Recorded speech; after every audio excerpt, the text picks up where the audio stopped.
Headline sponsored by देश के लिए आर्मी, घर के लिए टफकॉन टीएमटी। एक ही बात, टफकॉन टीएमटी, अब इंडिया बनेगा एक्स्ट्रा टफ। अत्याधुनिक सुविधाओं से संपन्न सलूजा गोल्ड इंटरनेशनल स्कूल में सत्र 2024-25 के लिए नामांकन प्रारंभ है। पता मोतीलीदा गिरिडीह। गिरिडीह में बेहतर चिकित्सा सेवा के लिए पहुंचे नवदीप नर्सिंग होम। हमारा पता बिशनपुर, पचम्बा रोड, गिरिडीह, पचम्बा थाना के निकट।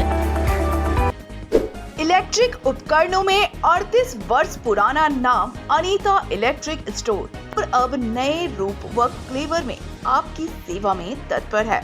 हमारा पता बाभनटोली मोड़, गिरिडीह। मधुबन के बीरेनगढ़ निवासी मंजू सिंह हत्याकांड का पुलिस ने किया खुलासा। हत्याकांड के आरोपी पति पत्नी को पुलिस ने किया गिरफ्तार। एसपी ने प्रेस वार्ता कर दी जानकारी। एसीबी की टीम ने तीसरी अंचल के राजस्व कर्मचारी को घूस लेते किया गिरफ्तार। जमीन म्यूटेशन के लिए 5,000 की रिश्वत लेते पकड़ा गया। कर्मचारी रमन नरेश चौधरी। देवरी पुलिस ने गौवंश में पिकअप वाहन को किया जब्त। 2 तस्करों को किया गिरफ्तार। तीसरी के केव काटान के पास अज्ञात वाहन ने बाइक को मारी जोरदार टक्कर। दुर्घटना में नाना और 2 नातिन गंभीर रूप से घायल।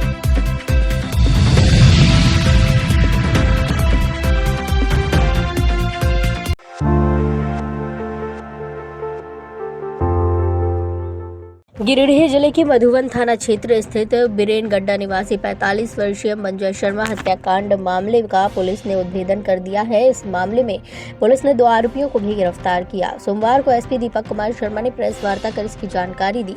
उन्होंने बताया कि शुक्रवार को सूचना प्राप्त मिली थी कि प्रोग्रेसिव पब्लिक स्कूल जामताड़ा के पीछे एक अज्ञात शव को प्लास्टिक के बोरे में बांध कर फेंका था।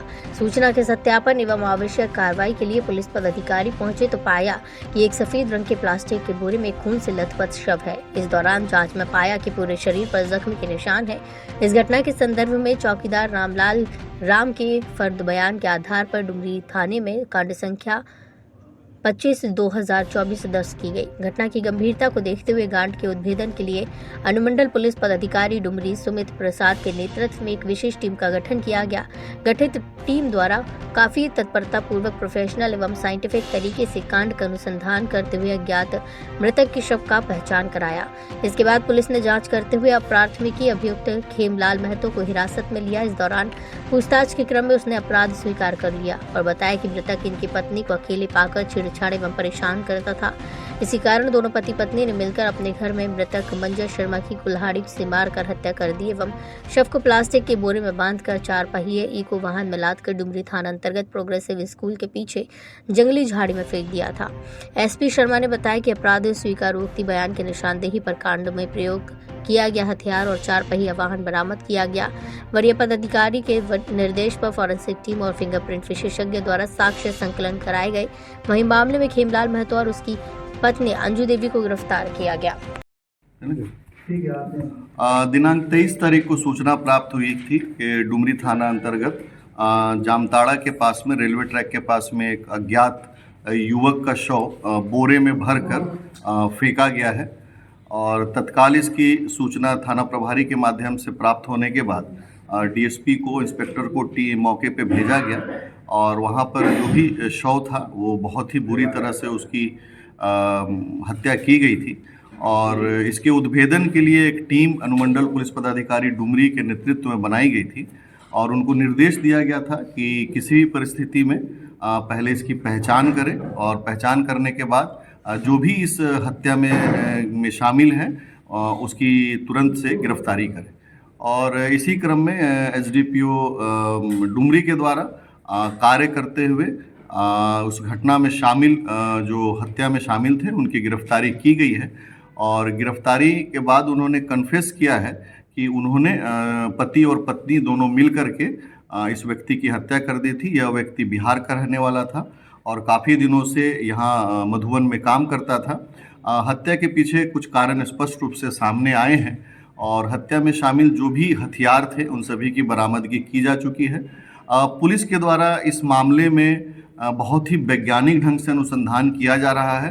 घटना में शामिल वाहन से भी फिंगरप्रिंट को अपलिफ्ट किया गया है और कई जगह पर जो खून थे लगे हुए उनको एफएसएल की टीम के द्वारा भी अपलिफ्ट किया गया है।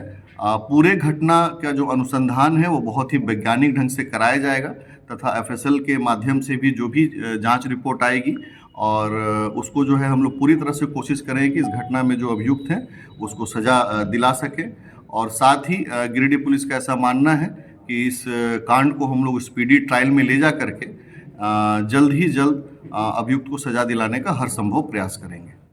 पति से उसको कोई संबंध था क्या? जी हाँ, प्रारंभिक रूप में अभी ऐसी बात सामने आई है कि इस घटना के पीछे में कुछ छेड़छाड़ और कुछ ऐसे संबंध की बात सामने आई है। पुलिस इस बिंदु पर भी आगे और गहन अनुसंधान करेगी और अभियुक्त को सजा दिलाने का हर संभव प्रयास करेगी। कांड के उद्भेदन में अनुमंडल पुलिस पदाधिकारी डुमरी सुमित प्रसाद, डुमरी अंचल पुलिस निरीक्षक मनोज कुमार, थाना प्रभारी प्रीनन एवं सशस्त्र बल के जवान मौजूद थे।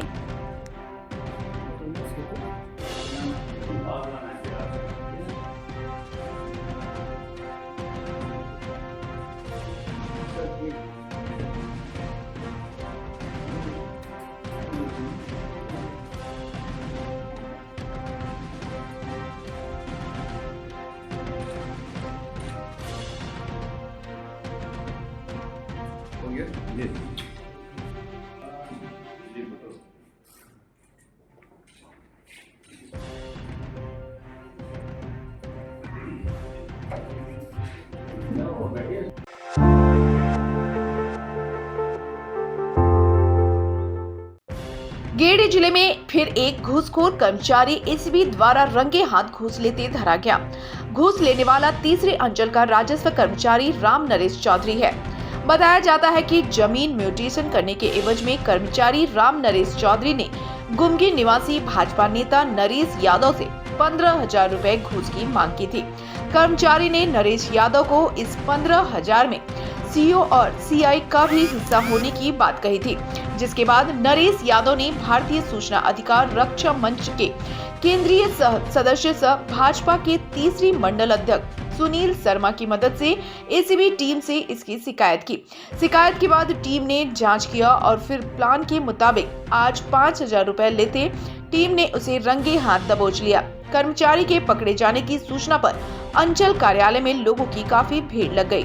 कार्रवाई से लोग बेहद खुश नजर आए और एसीबी जिंदाबाद और तीसरी सीओ मुर्दाबाद का भी नारा जोर शोर से लगाया। इधर कागजी प्रक्रिया पूरी करने के बाद एसीबी की टीम कर्मचारी राम नरेश चौधरी को तीसरी थाने ले गई।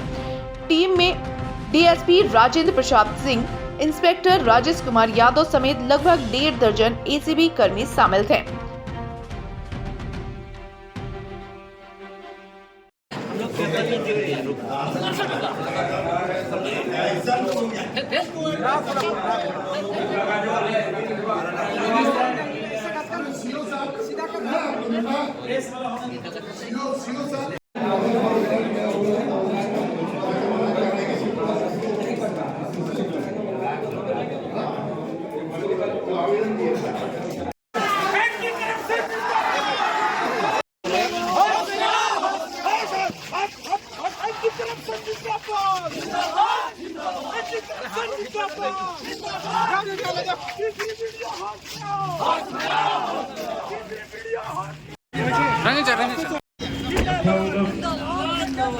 अपना काम कर रहे हैं तो सरकार का ही काम करें।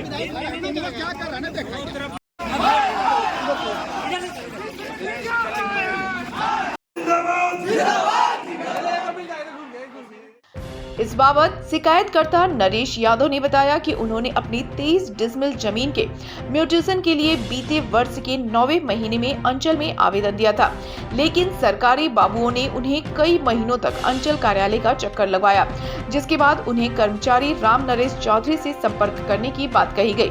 नरेश यादव ने राम नरेश चौधरी से संपर्क किया तो उन्होंने अपने अलावे सीआई और सीओ को लेकर कुल 15,000 की मांग की, जिसके बाद नरेश यादव ने सिर्फ कर्मचारी का हिस्सा देने की बात कही। उन्होंने कहा कि सीआई और सीओ से अपना कार्य करवा लेंगे, जिस पर सहमति बन गई और फिर इसकी शिकायत एसीबी से की गई और इस प्रकार आज फिर एक घूसखोर कर्मचारी एसीबी के जाल में फंस गया।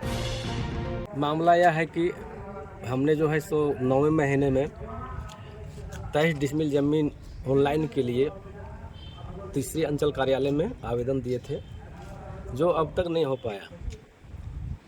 संपर्क करते करते तो जब यह आवेदन मेरा आगे बढ़ गया तो बताएं कि नहीं, आप जो है कर्मचारी से मिलिए। तो कर्मचारी से पता किए राम नरेश चौधरी से।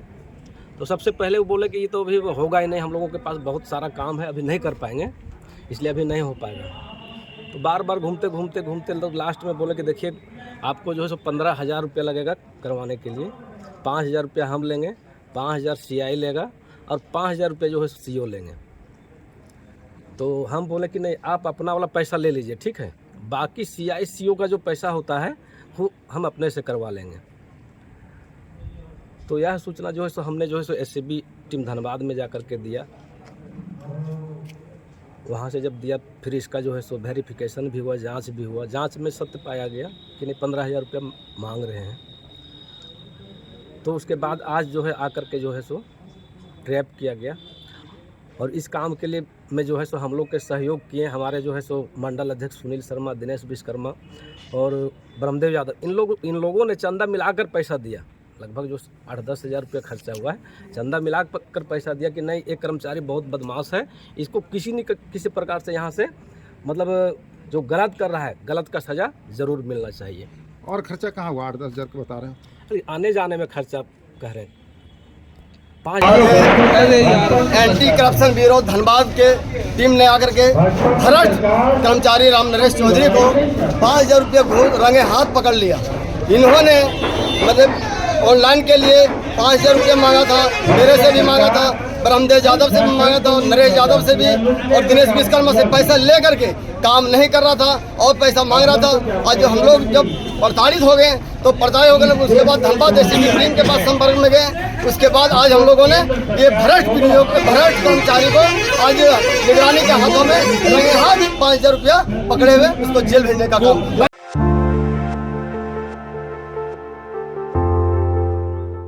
देवरी थाना पुलिस ने गिरिडीह पुलिस अधीक्षक के दिशा निर्देश पर तस्करी के लिए ले जा रहे हैं गौवंश को जब्त किया है।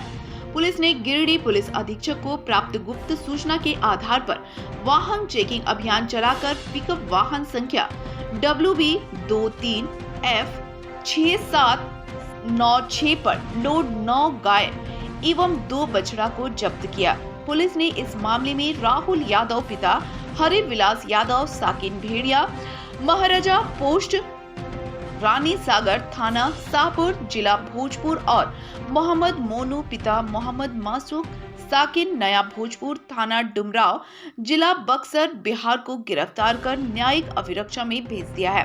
पुलिस ने दोनों गिरफ्तार अभियुक्तों पर पशु तस्करी किए जाने के आरोप में देवरी थाना कांड संख्या 11/24 दर्ज किया है। वहीं जब्त गौवंश को पचम्बा गौशाला भेज दिया है।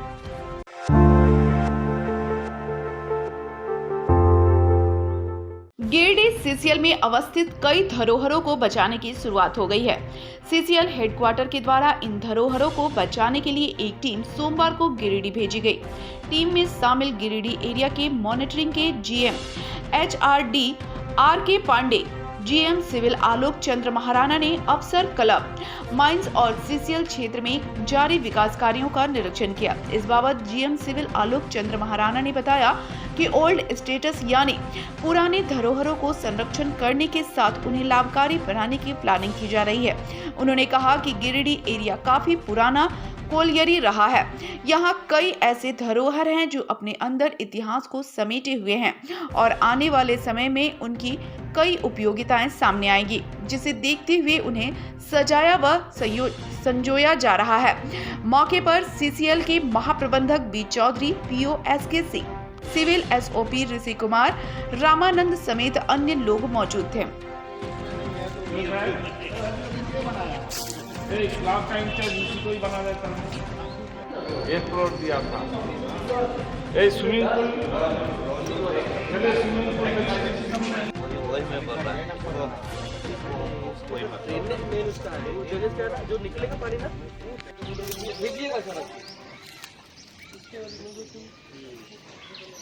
छोड़ने को क्या करेगा, छोड़ देगा छोड़ेंगे तो अच्छा नहीं लगेगा।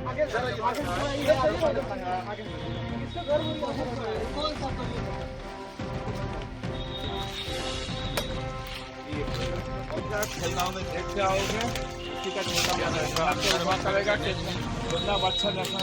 यहाँ गिरिडीह घूमने के बाद लगा ये जितना इंफ्रास्ट्रक्चर है सब एंशिएंट टाइप का है एंड स्ट्रेंथ उसका अभी भी है। It can be economically रिहैबिलिटेबल।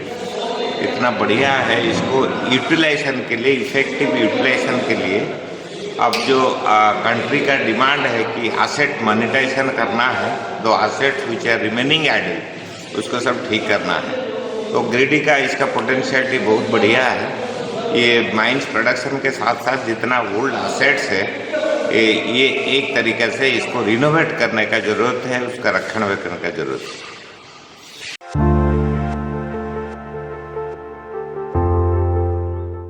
तिसरी थाना क्षेत्र के केवटाटांड में सोमवार को दोपहर अज्ञात वाहन की चपेट में आने से बाइक पर सवार एक बुजुर्ग समेत 2 लड़कियां गंभीर रूप से घायल हो गए। घायल बुजुर्ग और लड़कियां रिश्ते में नाना और नातिन हैं। घटना के बाद स्थानीय लोगों ने तत्काल सरकारी एम्बुलेंस सेवा की मदद से तीनों घायलों को सामुदायिक स्वास्थ्य केंद्र तिसरी में इलाज के लिए भर्ती करवाया, जहाँ डॉक्टर महेश्वरम, डॉक्टर जैनेन्द्र और स्वास्थ्य कर्मी चंदन वानूप ने उनका प्राथमिक उपचार कर बेहतर इलाज के लिए गिरिडीह सदर अस्पताल रेफर किया। घटना के संबंध में बताया गया कि गांवा निवासी प्रकाश लाल बरनवाल अपनी 2 नातिन शिवानी कुमारी और सोनम कुमारी के साथ बाइक से गांवा से देवघर के लिए निकले थे। इसी क्रम में तिसरी के केवटाटांड के पास अज्ञात वाहन ने सामने से बाइक में जोरदार टक्कर मार दी, जिससे बाइक सवार तीनों सड़क पर ही गिर पड़े। वहीं मौके का फायदा उठाकर वाहन फरार हो गया। इधर घटना की सूचना मिलने पर तिसरी पुलिस मौके पर पहुंची और जाँच पड़ताल में जुट गई।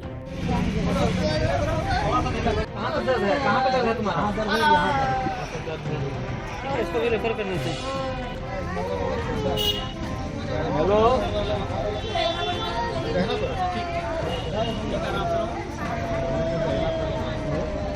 कौन गाड़ी मार के भागा? ध्यान नहीं दिए, सामने सामने पता नहीं चल पाया ना। अच्छा, नई गाड़ी लगी। हाँ, अभी हॉस्पिटल जा रहे हैं।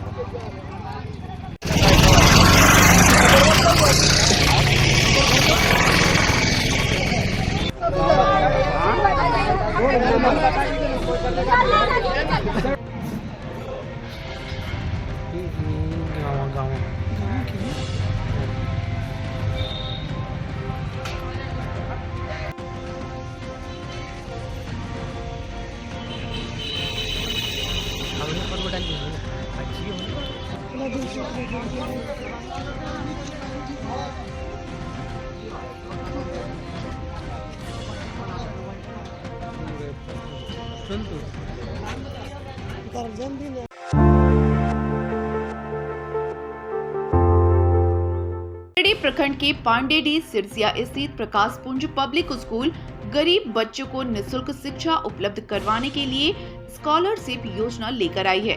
इसके तहत कक्षा 3, 4 एवं 5 में नामांकन लेने वाले गरीब बच्चों को विद्यालय की ओर से 2 वर्षों तक निःशुल्क शिक्षा उपलब्ध करवाया जाएगा और इसके लिए विद्यार्थियों को कोई नामांकन शुल्क नहीं देना पड़ेगा। विद्यालय के द्वारा बच्चों के चयन के लिए एक स्कॉलरशिप एग्जाम करवाई जाएगी, जिसका रजिस्ट्रेशन फीस मात्र 50 रुपए रखा गया है। रजिस्ट्रेशन फॉर्म 27 फरवरी से विद्यालय के कार्यालय में मिलना शुरू हो जाएगा। इस संबंध में विद्यालय के प्रिंसिपल श्याम सुंदर प्रसाद वर्मा ने बताया कि आर्थिक संकटों से जूझ रहे अभिभावकों के लिए प्रकाश पुंज फाउंडेशन के द्वारा यह स्कॉलरशिप प्रदान किया जाएगा। उन्होंने बताया कि स्कॉलरशिप की परीक्षा 6 मार्च को आयोजित है, जिसमें सफल विद्यार्थियों को बिना कोई शुल्क लिए 2 वर्षों तक शिक्षा दी जाएगी।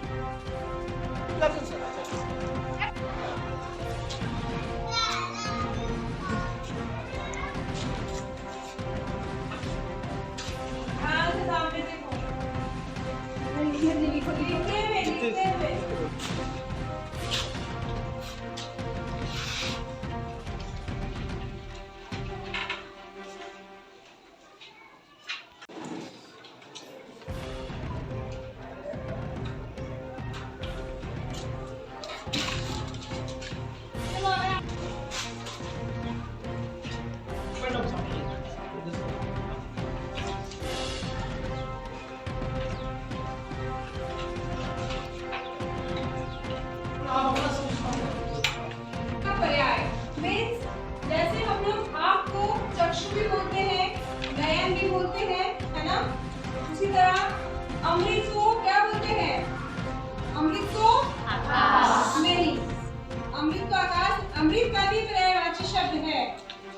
अमृत का मतलब होता है स्कूल पांडेडी सिरसिया गिरिडीह में हम लोगों ने एक कार्यक्रम आयोजित किया है।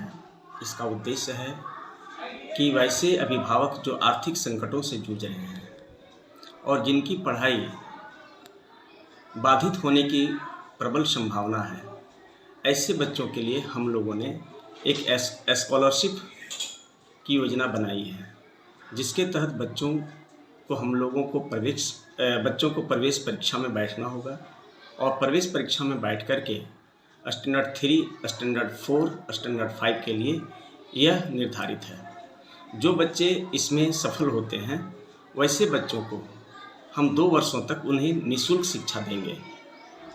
तो हमारा अनुरोध है गिरिडीह वासियों से कि वैसे अभिभावक जो ऐसी परिस्थितियों से गुजर रहे हों, वो अपने बच्चे का निबंधन कल से ही अर्थात 27 तारीख से यहाँ पर फॉर्म मिलेगा और वो फॉर्म लेकर के अप्लाई करेंगे, आवेदन करेंगे और उन्हें 6 तारीख को विद्यालय में जो प्रवेश परीक्षा की जो तिथि निर्धारित है उसमें आकर के बैठना है। सफल बच्चे को एक भी पैसे उसको न दाखिले में लगेगा और न ही उसको 2 वर्षों तक एक भी महीने का एक भी पैसे उसको फीस देनी होगी। जय हिंद, जय भारत। क्या उद्देश्य है सर आपका ये इस तरह का जो कंपटीशन कराना? यह मेरा उद्देश्य, मैं जैसा देख रहा हूँ आज विशेष रूप से आर्थिक संकट से लोग हालांकि अपनी दिल की बातों को तो नहीं बोलते हैं, लेकिन मुझे ऐसा लगता है, अनुभव है कि बहुत सारे ऐसे अभिभावक हैं जो आर्थिक संकट से जूझ रहे हैं। तो ऐसे अभिभावकों से मैं निवेदन करूंगा कि वो अपनी बच्चे की पढ़ाई बीच में ही न रुके, उसकी पढ़ाई अनवरत चलता रहे। तो मैं एक छोटा मोटा एक पहल किया है, एक प्रयास किया है। मैं अपने एग्जाम में सर जो बैठना है उसका रजिस्ट्रेशन फॉर्म जो बताएं आप 27/2 से कितना तारीख तक चलेगा? ये रजिस्ट्रेशन 6 तारीख तक, हम लोग 6 तारीख को इंट्रेंस का एग्ज़ाम भी है। उस दिन भी अगर आते हैं बच्चे अभिभावक तो मैं उस दिन भी उसके फॉर्म को ले लूँगा। कितना को चयनित किया जाएगा इसमें? इसमें हर क्लास से 2 बच्चों को हम लोग चयन करेंगे और 6 बच्चों को मुझे लेना है जी।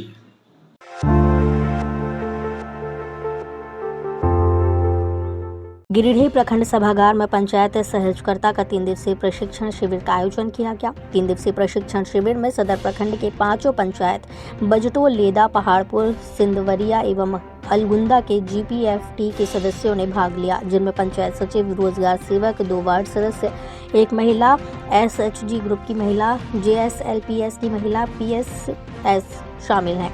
इस प्रशिक्षण शिविर में बतौर मुख्य प्रशिक्षक तेलोडीह मुखिया, सह मुखिया संघ के प्रखंड अध्यक्ष शब्बीर आलम के अलावे नरेश प्रसाद वर्मा, प्रखंड समन्वयक अबुल हसन शामिल थे। बताया गया कि प्रशिक्षण शिविर का मुख्य उद्देश्य GPFT की टीम को प्रशिक्षित करना है ताकि वो अपने अपने पंचायतों का ग्राम विकास योजना में सहयोग कर सके, साथ ही एक लक्ष्य का निर्धारण कर एक प्रभावी कार्य योजना का निर्माण कर पंचायत को गरीबी से मुक्त और पंचायत को आत्मनिर्भर बनाए। तो ये अलग भी कोई विकल्प चुन सकता था, अलग होमवर्क कर सकता था, चाहे हिम्मत रख सकता था। सबको ही जानता है कि खेती में कभी लाभ कभी हानि होती है, लेकिन इसमें एक लाइन में इससे है कि मतलब किसी की स्थिति में है गलत संगति की ओर नहीं, गलत संगति नहीं, अपना काम पर ध्यान देना चाहिए।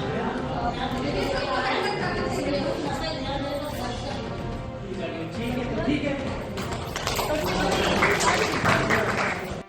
जिम्मेदारी को हटा दिया और अपनी परिवार, अपनी पत्नी को मारपीट चाहे मुख्य रूप से सीखने मिलता है कि इस परिवार में नशा के कारण सारा चीज बिगड़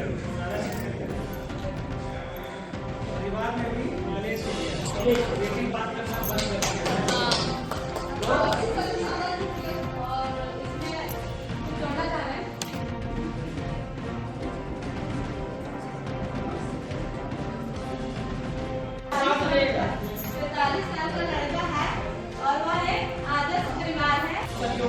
अब उससे वो उभर चुके थे, उनका जो फसल नुकसान हुआ बारिश की वजह से उससे वो भर चुके हैं, उसको लिखा हुआ काम है।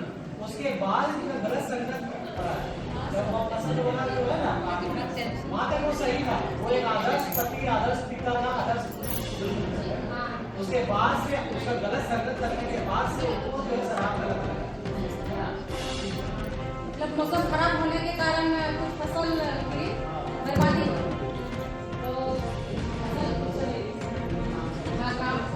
तो बर्बादी हुई या कमी हुई तो सभी का हुआ, एक व्यक्ति का तो नहीं हुआ। तो सभी लोग मतलब शराब का सेवन नहीं कर रहे थे, जिसके वजह से उन लोगों का संतुलन नहीं बिगड़ा और ये शराब का सेवन कर रहे थे। नहीं, वो शराब का नहीं करते, कहानी अच्छे से नहीं पढ़े, स्वस्थ है लेकिन मानसिक रूप से क्या है, मानसिक रूप से कमजोर है। अब पहला कहानी में क्या था,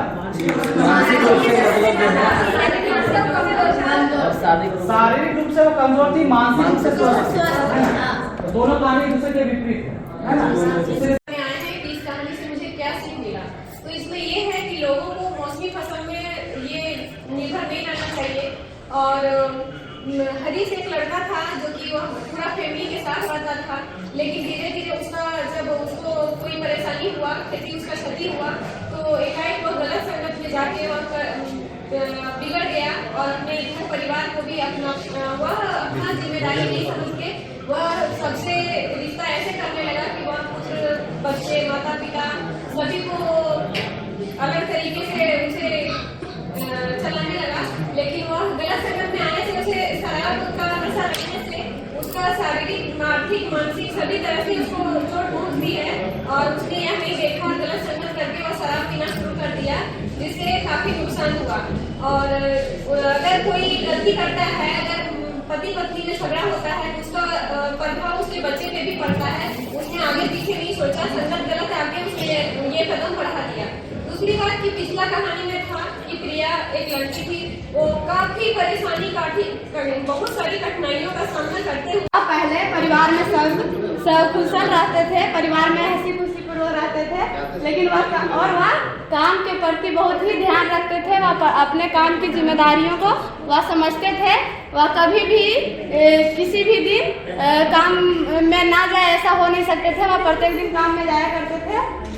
और लेकिन एक बार उन्हें फसल की बर्बादी हुई और वह मानसिक तनाव में आ गए और मानसिक तनाव एवं गलत संगत के कारण उनके जो दोस्त थे वो गलत संगति के कारण वह शराब पीना शुरू कर दिए और गलत संगति के कारण वह काम के प्रति भी अच्छा व्यवहार नहीं करने लगे। यानी हरीश जो था वह एक लड़का था और अगले कहानी में हम जो पढ़े जो एक लड़की थी प्रिया, वह एक लड़की होने के बावजूद भी वह अपनी बीमारियों को ग्रसित होने के कारण भी वह अपने धैर्य से काम किए और अपने परिवार को छोटे मोटे कामों में मदद करके वह एक खुशहाल पूर्वक जिंदगी बिताए। लेकिन ये हरीश जो है एक लड़का होने के कारण भी लड़का है, फिर भी वह अपनी जिम्मेदारियों से गलत संगति के कारण पीछे हट गए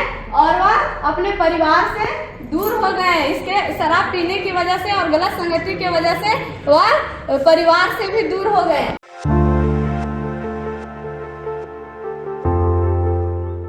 शिव शिष्य परिवार के तत्वाधान में शिव शिष्यों की एक बैठक सोमवार को आयोजित की गई। बताया गया कि बैठक का उद्देश्य महेश्वर शिव के गुरु स्वरूप से एक एक व्यक्ति का शिष्य के रूप में जोड़ना है। मौके पर कालखंड के प्रथम शिव शिष्य साहिब हरिंद्रानंद के संदेश को लेकर शिव शिष्य परिवार के साहिबगंज से आए राष्ट्रीय अध्यक्ष प्रोफेसर रामेश्वर मंडल ने कहा कि शिव जगत गुरु हैं, गुरुओं के गुरु हैं। संपूर्ण मानवीय सृष्टि उन्हें अपना शिष्य भाव अर्पित कर सकती है। शिव केवल नाम के ही नहीं अपितु काम के गुरु हैं।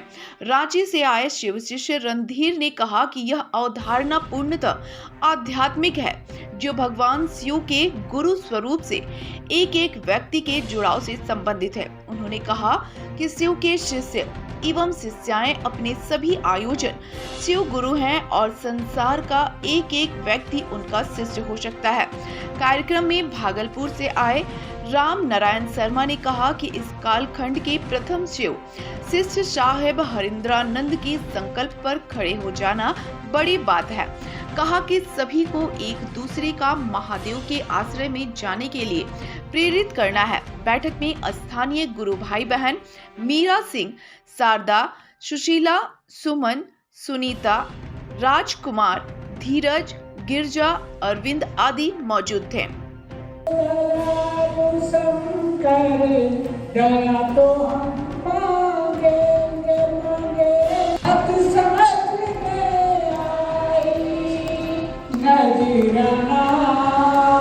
नजराना ये है नजराना, भाई हरिंदर का नजराना, जम जम तक पहुँचाना है निभाना।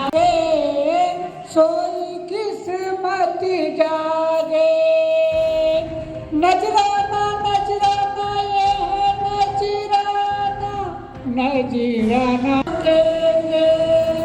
गुरु चर्चा थोड़ी कर लो बात समझ, ये है नजराना, भाई हरिंदर का नजराना, भाई हरिंदर का नजराना, जम जम तक पहुँचती है तो कहा कि गुरु सकल उपचारा।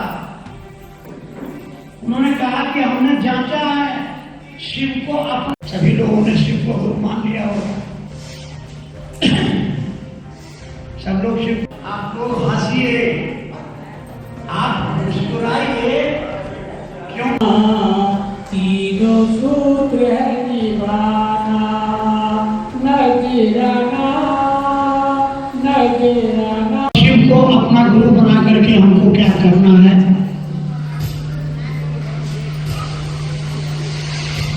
वैसे तो हजारों साल से हमारे धर्म पुस्तकों में, हमारे कर्मों में, हमारे संस्कारों में भगवान शिव की बात चली आ रही है, लेकिन उनका जो सबसे सुंदर ज्ञानदाता स्वरूप है वहाँ पर है ना, भाई हरिंदर का नजराना, लोगों तक पहुँचाना है निभाना, है निभाना, तीनों सूत्र है निभाना, नजराना नजराना ये है इसी का आज हम लोग संगोष्ठी रखे हुए हैं। महादेव का हम लोग आज कार्य करा रहे हैं। बहुत दिनों के बाद आज महादेव का हमारी चर्चा हो रहा है। तो रांची से मंडल सर आए हुए हैं, जो मेरे साहब हरिंद्रानंद जी और दीदी नीलम जी प्रथम शिष्य मेरे साहब जी हैं। उन्हीं के गुरु पढ़ाते थे साहब जी का। तो आज हम लोग सी संगोष्ठी करा रहे हैं। रांची से मंडल सर आए हैं, रंजीत भैया आए हैं, भागलपुर से भैया आए हैं और लोग भैया आया है। और यहाँ पर भी बहुत गुरु बहनों गुरु भाई का आया हुआ है और हम लोग प्रोग्राम करा रहे हैं। और आगे 2025 में और इससे भी बहुत ज़्यादा हम लोग कराएंगे। और शिव हमारे गुरु हैं, शिव जन के गुरु हैं। आओ चले शिव के ओर। अगर गुरु बनाइए तो भगवान को बनाइए, क्योंकि शिव हम लोग के गुरु हैं और रहेंगे। और हम लोग वही बस 3 सूत्र के माध्यम से इस संसार को जन को जगा रहे हैं कि आप गुरु बनाना है तो महादेव को बनाइए, क्योंकि आत्मा और परमात्मा का मिल सके। हम लोग 3 सूत्र करते हैं। 3 सूत्र में आज हम प्रोग्राम बर्नवाल धर्मशाला में रखे हुए हैं। और सभी गुरु भाई गुरु बहन से हम लोग प्रार्थना अनुरोध करते हैं कि आप भी शिव को गुरु बनाए। हमारे शिव गुरु हैं, आपका भी हो जाए।